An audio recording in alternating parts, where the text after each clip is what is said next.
not after. Here it is, 627.50. What time? Pre-market 5:47 a.m. Super gap on the Apple with 476,000 shares traded.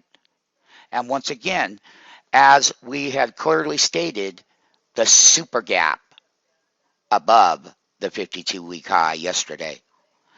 So you go back to the previous 52-week high, which was just last week, and you take the dollar ratio above that, and we're out to sell it short at 627.83 pennies on a very low volume entry, which would make the MMT's first entry called pre-market gap open up price script at half delta transaction with a teeny wide stop at $1.15 per penny range.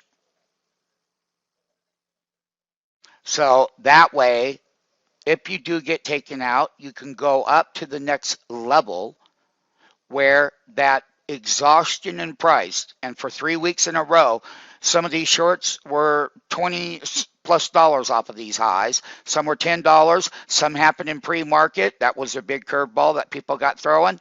But once again, it's all about 52-week super highs, super high price exhaustion. Great company. We're long the calls yesterday. And here they are, the $600 call. So that's going to super gap up in price.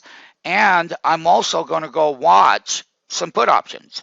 One of the wildest things that we have is 620.83 in our pricing range. We haven't got it there, but once again, it's about that pre-market opening bell, 5:56 a.m. Pacific Standard Time. Another thing that we're going to talk about is how the put side yesterday on a weekly 4, 5, 630 put, that was marked already. It was already marked down wonderfully, minus 1765. And no, of course we don't own them, but I can tell you what, we do know how to make a market with them.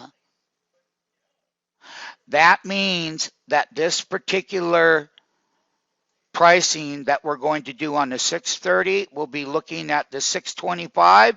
They marked these down 1640. I will be giving out the Royal Wholesale bid long before the market even gets open, as we watch the response of that half delta movement in pre-market futures, how to use pre-market futures and dollar cost ratio gap mathematical sequence entries with stop markets, and going right up into the gap in pre-market.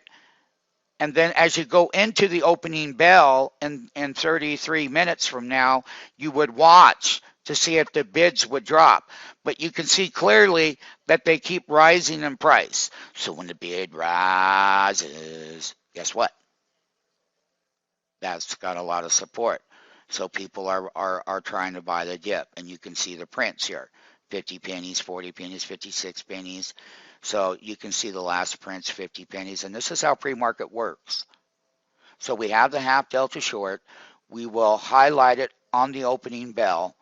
And one of the things that we're going to do on that 630 put, I'm going to be marking this thing down. So if he takes us up above the half delta and runs it toward 3/4 delta above 630 or right around that 630 target, then I'm going to mark this down on the opening bell on my first pass. I'm going to put limit orders right here. I'm going to put the lower limit order at $2.60 and another limit order at $3.20 on the opening bell. That means that they would have, the closing print was 13.65. And here we are. We hit the half delta mark. We hit that half delta right out of nowhere. There it is, live, half delta alert. Half delta alert with teeny stop alert.